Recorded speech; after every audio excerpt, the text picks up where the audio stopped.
गुरुर्ब्रह्मा गुरुर्विष्णू गुरुर्देव महेश्वरा सद्गुरु साक्षात परब्रह्म तस्मै श्री सद्गुरुवे नमः। जय जय रघुवीर समर्थ, श्रीराम समर्थ। सद्गुरु चरणांना नतमस्तक होऊन आपण या शुभ्र सकाळच्या वातावरणामध्ये या निरूपणास सुरुवात करूया। मायबाप सज्जनांचं स्वागत आहे। आज आपण पाहणार आहोत, बघा, दोन गोष्टी पाहणार आहोत। समर्थांनी सांगितलेलं आहे ना की माणसाच्या जीवनामध्ये सुख दुःख आहे ना, हे वारंवार येतच असतं। पण हे सुख दुःख सांगावं कुणाला, सुख सांगावं कुणाला किंवा दुःख कुणाला सांगावं, हे ज्याला जमतं ना, हे आयुष्य तोच श्रीमंत होऊन जगतो, समाधानी होऊन जगतो। आणि दुसरी गोष्ट, जीवनात कधी कोणावर अवलंबून राहू नका। जर तुम्ही कोणावर अवलंबून राहत असाल ना, तर दुःख तुमची साडेसाती तुमची साथ आहे ना, कधीच सोडणार नाही। निरंतर तुमच्या आयुष्यामध्ये दुःख येत राहील। म्हणून मनुष्यानं या दोन गोष्टी लक्षात ठेवाव्या की दुःख सुख हे कोणाला सांगावं किंवा नाही सांगू नये, किंवा जीवनामध्ये कोणावर आधारित राहू नये। तर ह्या दोन गोष्टी मनुष्याच्या जीवनामध्ये व्यवस्थित जर तडजोड झाली ना, तर मनुष्याचं आयुष्य सुंदर बनून जातं। समर्थांनी सांगितलेले आहे की अशी कोणती 5 लोक आहेत ना, ज्या लोकांना चुकून सुद्धा आपलं दुःख सांगू नये आणि सुख सुद्धा सांगू नये। आणि जर त्यांना हे सुख दुःख सांगितलं ना, तर आपल्याला पश्चातापाशिवाय या आयुष्यामध्ये दुसरं काहीच उरत नाही। आपल्या आयुष्यामध्ये हे सुख दुःख आहे ना, हे कायमचेच आपले सोबती आहेत। कधी सुख येणार आहे, कधी दुःख येणार आहे। पण दुःखाचा अनुभव घेताना आपण अनेकदा ते इतरांशी शेअर करतो, म्हणजे आपलं मन हलकं करण्याचा प्रयत्न करतो। मात्र आपल्या दुःखाचा नेमका स्वीकार कोण करतो ना आणि कोण नाही, याचा विचार केल्याशिवाय ते व्यक्त करणं कधी कधी मोठं नुकसान करून जातं। समर्थांनी सांगितलेलं आहे, जर एखाद्या मनुष्यानं माणसाशी दुःख शेअर केलं, म्हणजे माणसाला दुःख सांगितलं, तर त्याचा उलटसुद्धा तिरस्कारसुद्धा निर्माण होऊ शकतो, किंवा आपल्याला अजून दुःखसुद्धा होऊ शकतं। पण तेच दुःख भगवंतासोबत शेअर केलं तर तुमच्या जीवनामध्ये तुम्हाला नक्कीच मार्ग सापडेल। बघा, कधी कधी मोठं नुकसान करून जातं। काही लोक आहेत ना, आपल्याला आधार देतात, तर काही जण आपलं दुःख ऐकून त्याचा वेगळ्याच प्रकारे गैरफायदा सुद्धा घेतात। समर्थांनी सांगितलेलं आहे, हे दुःख शेअर करणं म्हणजे दुसऱ्याला सांगणं ही एक भावनिक प्रक्रिया नाही, त्यामागे योग्य व्यक्तीची निवड सुद्धा महत्त्वाची असते, परिस्थितीचं आकलन सुद्धा महत्त्वाचं असतं, आणि त्यांचे संभाव्य परिणाम आहेत ना, ते समजून घेणं, याचा समतोल साधावा लागतो। म्हणजेच चुकीच्या व्यक्तीमुळे आपलं मन मोकळं करणं म्हणजे स्वतःच्या समस्या अजून वाढवणं आहे। त्यामुळं कोणाला दुःख सांगायचं, कोणाला सांगायचं नाही, हे ओळखणं अत्यंत महत्त्वाचं आहे। योग्य व्यक्तीकडे आहे ना तुम्ही जर व्यक्त झाल्यास, त्यामुळे तुम्हाला मनाला शांती सुद्धा मिळते। मात्र चुकीच्या व्यक्तीकडे गेल्यास ना, तर ते मनामध्ये दुःखाचं सावट आहे ना, ते अधिकच खोल होतं। आज आपण आहेत ना, अशा लोकांबद्दल जाणून घेणार आहोत की ज्यांना आपलं दुःख सांगणं टाळावं, तसंच का सांगू नये, आणि त्याऐवजी काय करावं ना, यावर सविस्तर निरूपण होणार आहे। कारण आपल्या भावना व्यक्त करताना सावधगिरी आपल्या मानसिक शांततेसाठी, मानसिक शांतीसाठीचा सर्वात मोठा उपाय ठरतो। म्हणून तुमच्यावर सतत चिडणारी लोक, बघा, त्याच्यापैकी हा पहिला माणूस आहे ना, तुमच्यावर सतत चिडत असतो. अशा लोकांसमोर तुमच्या व्यथा मांडल्यास त्यांची प्रतिक्रिया आहे ना, ही नेहमीच नकारात्मक असते. ते तुमच्या परिस्थितीबद्दल सहानुभूती न दाखवता उलट तुमच्यावर राग व्यक्त करतात. त्यांना तुमच्या भावनांची कधीच कदर नसते आणि ते तुमच्यावर दोषारोप सुद्धा करतात. तुमच्या त्रासाबद्दल त्यांना कुठलीही सहानुभूती नसल्यानं तुम्ही तुमचं दुःख आहे ना त्यांच्यासमोर उघड केल्यानं फायदा तर काही होत नाही, उलट तुमचं मानसिक संतुलन बिघडू शकतं. अशा लोकांचा दृष्टिकोन आहे ना, तुमच्या समस्यांवर उपाय शोधण्याऐवजी तुमच्यावर दोष टाकण्यावर असतो.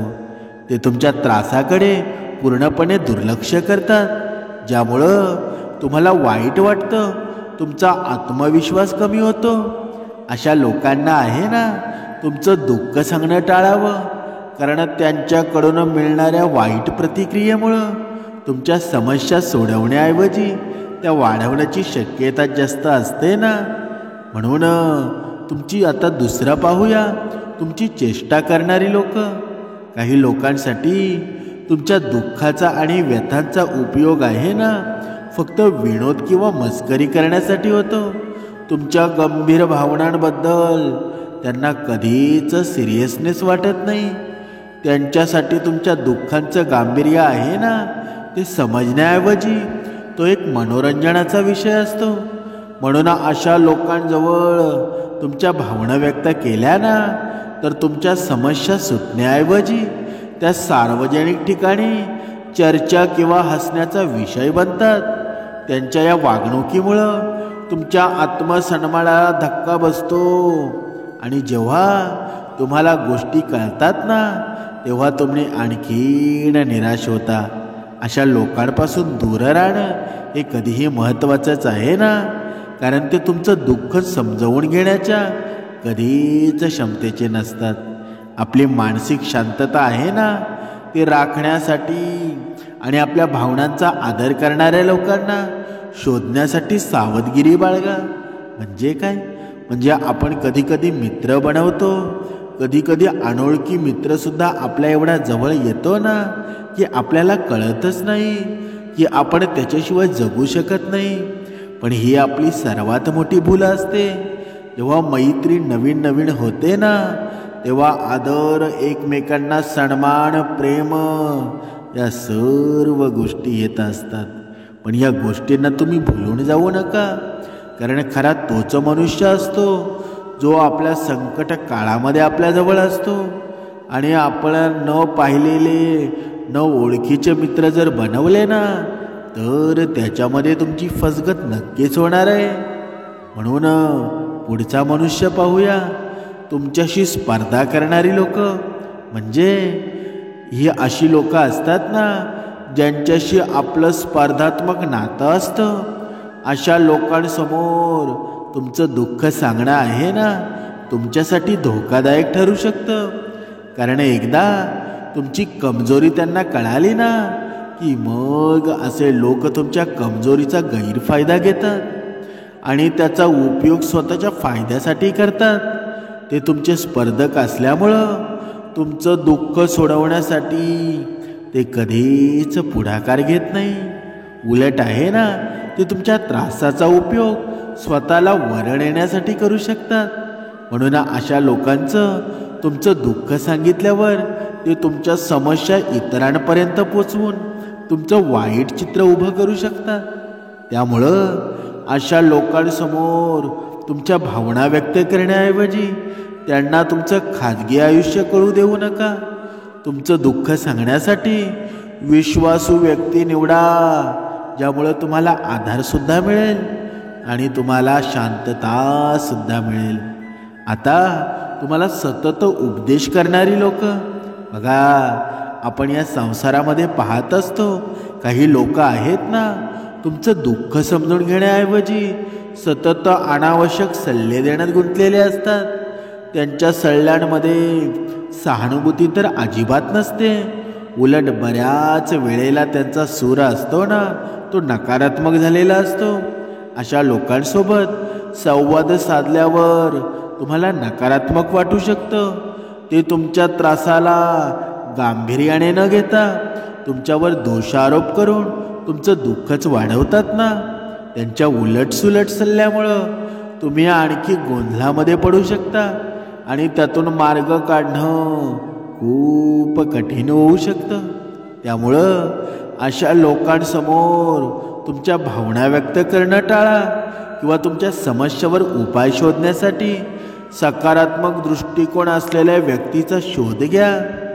पुढे पाहूया, भविष्यात तुमचं नुकसान करू शकणारी लोक. काही लोक आहेत ना, तुमचा गैरफायदा घेऊन तुमचं नुकसान करण्याचा प्रयत्न करतात. ते तुमच्या कमकुवत बाजूंचा उपयोग करून तुम्हाला वेगवेगळ्या पद्धतीने त्रास देतात. अशा लोकांसमोर तुमचं दुःख व्यक्त केल्यावर ते तुमच्या भावनांचा आदर करण्याऐवजी त्यांचा वापर हुकूमत गाजवण्यासाठी करतात. म्हणून तुमच्या दुःखामुळं ते स्वतःला वरच्या पातळीवर असल्यासारखं दाखवतात. म्हणून एक साधं उदाहरण घ्या. 2 शेजारी आहेत आणि दोन्ही पुरुष एकाच ठिकाणी मजुरी करतात. पण एक दारूच्या आहारी गेलेला आहे, तर एक आहे ना, तो व्यवस्थित घर कुटुंब सांभाळून आहे. अशा वेळी दारू पिणाऱ्या माणसाला, त्याच्या कुटुंबाला समाजात आपोआप कमी किंमत दिली जाते. त्याची बायको, मुलं यांच्या बिचाऱ्यांचा तर काहीच दोष नसतो, तरीही त्यांना मानहानी, अपमान, टोमणे सहन करावे लागतातच ना. या कमकुवत बाजूचा उपयोग करून लोक गैरफायदा घ्यायला सुरुवात करतात. म्हणून आपलं दुःख नको त्या लोकांना सांगू नका. परिस्थिती कशी बदलायची आहे ना, किंवा त्यातून कसा मार्ग काढायचा आहे हे आपल्याच हातामध्ये असतं ना. म्हणून अशा लोकांपासून सावध राहा, खूप महत्त्वाचं आहे. समर्थांनी सांगितलेलं आहे, आपण जेव्हा श्रवण करतो ना, रोजचं श्रवण होतं, त्या रोजच्या श्रवणामध्ये आपण कसं वागावं ना, कोणत्या प्रसंगाला कसं सामोरे जावं हे आपल्याला समर्थ शिकवत असतात ना. म्हणून रोज श्रवण करायला हवं. जरी आपल्याला किती दुःख जरी असेल ना, तर भगवंताच्या श्रवणानं सर्व ताण हलका होतो. म्हणून तुमच्या भावनांसाठी आहे ना, योग्य माध्यम निवडा, जिथे तुम्हाला आधार मिळेल आणि तुमचं मन हलकं होईल. ते माध्यम म्हणजे काय बरं? ते माध्यम म्हणजे समर्थ विचार. जेव्हा तुमच्या जीवनामध्ये समर्थ विचार रुजले जातील ना, तेव्हा खरंच समाधानाचं घर निर्माण होईल. समर्थांनी पुढे सांगितलेलं आहे, दुःख आहे ना, ही मानवाच्या जीवनातील अनिवार्य भावना आहे आणि ती व्यक्त करणं देखील आवश्यक सुद्धा आहे. मात्र दुःख व्यक्त करण्यासाठी योग्य व्यक्तीची निवड न केल्यास त्याचे विपरीत परिणाम सुद्धा होऊ शकतात. अशा परिस्थितीमध्ये कोणत्याही व्यक्तीकडे केवळ भावनिक ओढीनं किंवा गोड गोड बोलला म्हणून लगेच दुःख सांगणं टाळावं. आणि या चुकीच्या लोकांजवळ दुःख व्यक्त केल्यानं तुमच्या मानसिक शांतीवर परिणाम होतो, आत्मविश्वास खालावतो आणि मग तुम्ही स्वतःलाच दोष देत राहता. त्याऐवजी विश्वासू व्यक्ती असेल, जसे की जवळचे कुटुंबीय असू द्या, चांगले मित्र असू द्या, म्हणजे यांच्याशी जर संवाद साधला ना, तर आपली फसवणूक होणार नाही. त्यांच्याकडून तुम्हाला आधार किंवा सकारात्मक दृष्टिकोन या समस्यावर उपाय मिळू शकतो. म्हणूनच स्वतःचं दुःख मांडण्यासाठी काही वेळा व्यक्त होणं जरी आवश्यक असलं ना, तरी स्वतःची संवाद साधणं, स्वतःच्या समस्यावर विचार करणं, त्यावर योग्य उपाय शोधणं अधिक परिणामक ठरू शकतं. म्हणजेच दुःख सांगण्याआधी स्वतःला विचारा की ही व्यक्ती माझ्या व्यथेला समजून घेईल का?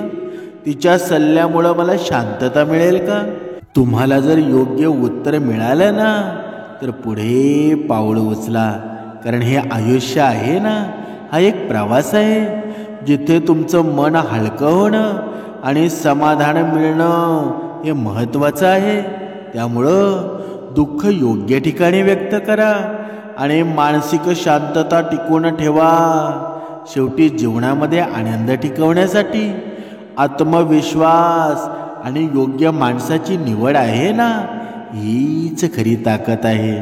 म्हणून एक गोष्ट लक्षात ठेवा, जीवनामध्ये जरी किती संकट जरी आली ना, तरी भगवंताचं नामस्मरण विसरू नका.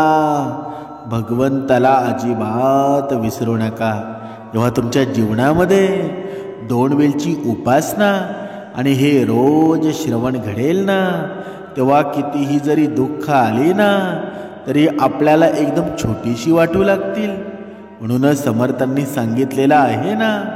दुसरी गोष्ट म्हणजे जीवनात कधीही कोणावर अवलंबून राहू नका. कारण का बरं? कारण आयुष्यामध्ये आहे ना, खूप काही मिळतं.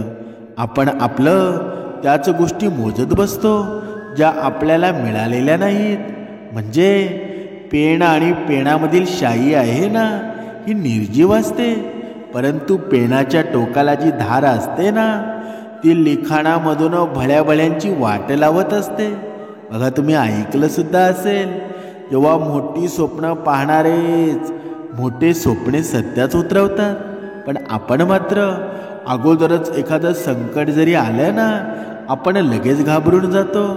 पण जिथे समर्थ श्रवण असेल ना, तिथे योग्य मार्ग मिळतो.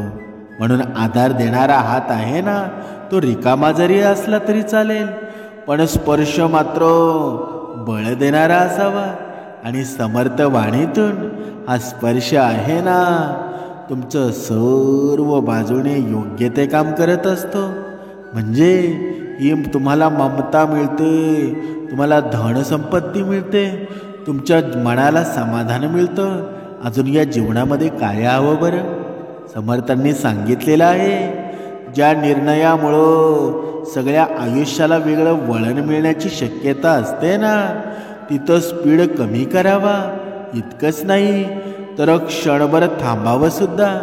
पण आपण मात्र एवढी घाई करतो ना, की जीवनाची राख रांगोळी करून टाकतो. म्हणून ज्यांना नातं टिकवायचं असतं ना, ते तुमच्या 1000 चुका माफ करतात. पण ज्यांना नातं टिकवायचं नसतं ना, ते तुमच्या एका छोट्या चुकीवर सुद्धा आपलं नातं तोडून टाकतात ना. म्हणून जीवनामध्ये कधीच कोणावर अवलंबून राहू नका, ज्याच्यामुळं आपलं सर्व आयुष्य बर्बाद होईल. ज्या दिवशी तुम्ही स्वतःचे विचार बदलाल ना, तेव्हा समजून जावा, त्या दिवसापासून तुमचं आयुष्य बदलायला सुरुवात होईल.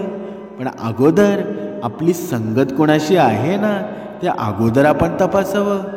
म्हणून हा जगण्याचा दर्जा आहे ना, तो आपल्या विचारांवर अवलंबून असतो, परिस्थितीवर तो कधीच अवलंबून नसतो. समर्थांनी सांगितलेलं आहे, हे आयुष्य आहे ना, हे बासरीसारखंच आहे. अडथळ्याच्या रूपात कितीही छिद्रे असली तरी पण जो कोणी तो वाजवायला शिकला ना, समजा तो जगायला शिकला. म्हणूनच समर्थांनी सांगितलेलं आहे, जास्त दुःख करून आपलं आयुष्य अजून आपण कमी करत असतो. आणि जे आज काही आपल्याकडे नाही ना, म्हणजे आज काही नसताना जे आपल्या सोबत आहेत ना, तेच खरे आपले सारथे आहेत. कारण पैसा प्रसिद्धी आल्यावर सगळेच जिवलग होतात. पण जेव्हा आपल्याकडे काहीच नसतं ना, तेव्हा जिवलग होण्यासाठी खूप मनोधैर्य लागतं, खूप मोठं मनुष्य व्हायला लागतं. म्हणून मन गुंतायला वेळ लागत नाही आणि मन तुटायला वेळ लागत नाही. वेळ लागतो ना, तो फक्त गुंतलेल्या मनाला आवरायला आणि तुटलेल्या मनाला सावरायला. म्हणून आपलं मन कुणाला देताय ना, या गोष्टीचं जरा भान राखा. आजच्या या कलियुगामध्ये आपल्याला पाहायला मिळतं बघा, अनोळखी असताना मैत्री होते आणि मैत्रीमध्ये आताचा नवतरुण आहे ना, नवतरुणी आहे, एवढा गुंग होऊन जातो ना. आणि मग शेवटी काय मिळतं बरं? शेवटी मिळतो तो पश्चाताप. पण जर समर्थांच्या विचारांमध्ये एखादी मुलगी असेल, समर्थांच्या विचारांमध्ये एखादा मुलगा असेल तर असं कधी होईल का? कधीच नाही. कारण हे समर्थ विचार आहेत ना, मनुष्याला जीवन जगायला प्रेरणा देतात, मनुष्याला अडथळ ठिकाणी बोध देत असतात. म्हणून प्रयत्न करत राहा, कारण सुरुवात नेहमी कठीणच होत असते. तुम्हाला नक्कीच यश मिळणार आहे. जीवनामध्ये तुम्हाला हवं ते नाही मिळेल. म्हणून एक गोष्ट लक्षात ठेवा, आयुष्यात जोखीम पत्करायला शिका. कारण जिंकलात ना तर नेतृत्व कराल आणि हारलात तर मार्गदर्शन कराल. बघा, तुम्हाला माहीत सुद्धा असेल, जेव्हा चेहरा मागचा चेहरा आहे ना तो स्पष्ट दिसला ना की माणूस एकतर खूप जवळचा होतो, नाहीतर कायमचा दूर होऊन जातो. बघा, आपल्या आयुष्यामध्ये आपल्या नातेवाईकांचा आपला चेहरा आहे ना, कधी कधी आपल्यावर जेव्हा संकट निर्माण होतं तेव्हा काही लोकांचे खरे चेहरे दिसतात, आणि जेव्हा जो आपल्याला संकटामध्ये जवळचा येतो ना, जवळचा वाटतो, तोच आपल्याला धोका देत असतो. आणि जो लांबचा वाटत असतो ना तो आपली मदत करत असतो. म्हणून माणूस जर ओळखायचा असेल ना तर तो संकट पडल्यावर ओळखावा. म्हणूनच समर्थांनी सांगितलेलं आहे ना, भूतकाळात आपल्याला आठवणींचा आनंद देतो, भविष्यकाळ आपल्याला स्वप्नांचा आनंद देतो, मात्र आयुष्याचा आनंद आहे ना तो फक्त वर्तमान काळच देत असतो. म्हणून आजही समर्थांनी सांगितलेलं आहे, जर भविष्य काळात ज्या झालेल्या गोष्टी आहेत ना आणि ज्या होणाऱ्या गोष्टी आहेत त्या सर्व विसरून जा. आज आपण आत्ताच्या घडीला काही करतोय ना त्यावर तुमचं लक्ष केंद्रित करा. जर तुम्हाला 2 पाय 2 हात आहेत, तुम्हाला सर्व काही ऐकता येतं, एवढं परमेश्वरानं आपल्याला फुकटच दिलं आहे ना, मग जर आपण परमेश्वराचं नामस्मरण करत नसू तर मग आपण या संसारामध्ये सर्वात पापी आपणच आहोत. म्हणून समाजाच्या भल्यासाठी जर तुमच्या ज्ञानाचा उपयोग होत नसेल तर तुमच्या ज्ञानाचा काहीच उपयोग नाही. म्हणून प्रपंच आणि परमार्थ आवडीने करावा. देवाकडे सवडीने गेलात ना तर तुमची किंमत आहे ना ती कवडीनेही कमी होत नाही.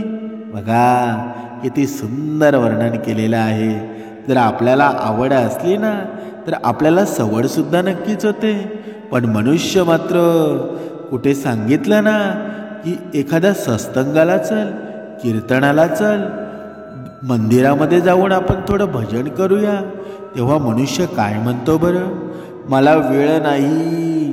पण पैसा कमवण्यासाठी त्याला वेळ असतो, धन प्राप्त करण्यासाठी त्याला वेळ असतो, आणि ज्या वेळेनं मनाला समाधान मिळेल ना त्या समाधानासाठी त्याच्याकडे वेळ नसतो. म्हणून समर्थांनी सांगितलेलं आहे, तुम्ही जीवनामध्ये जेवढा पैसा कमवाल ना तेवढे तुम्ही दुःखीच होणार आहात. पण एकदा भगवंताच्या नामस्मरणामध्ये तुम्ही गुंग झालात ना, भगवंताच्या नामस्मरणामध्ये तुमचं मन एकचित्त जेव्हा होईल ना तेव्हा खऱ्या ज्ञानाची अनुभूती तुम्हाला मिळेल, समाधान मिळेल. पण हे होतं कधी बरं? कारण माणसाची नियत असते ना, ती नियत एकदा खराब झाली ना की मनुष्याच्या आयुष्याची राखरांगोळी होते. आता ही नियत काय असते ना ते आपण पाहूया. एका ब्राह्मणानं एका सावकाराकडे 1000 रुपये ठेवायला दिले आणि या गोष्टीला काही वर्ष उलटून गेली. एकदा ब्राह्मणाला पैशाची गरज लागली तेव्हा त्यानं ते सावकाराकडे पैसे परत मागितले. तेव्हा सावकारानं त्याला ते परत करण्याचा नकार दिला, कारण सावकाराची नियत बदलली होती. तसेच पैसे ठेवल्याचा कोणताही पुरावा सुद्धा नव्हता. ब्राह्मण त्रस्त होऊन राजाकडे दाद मागण्यास गेला. राजा ही विचित्र परिस्थिती पाहून संभ्रमामध्ये पडतो. मात्र सावकाराकडून पैसे परत मिळवण्यासाठी राजानं एक युक्ती आखली. राजानं नगरामध्ये शोभायात्रा काढायची घोषणा केली. जेव्हा शोभायात्रा सावकाराच्या घरासमोर चालली होती तेव्हा राजानं ब्राह्मणाला आपले गुरुदेव म्हणून आपल्याजवळ बसवलं.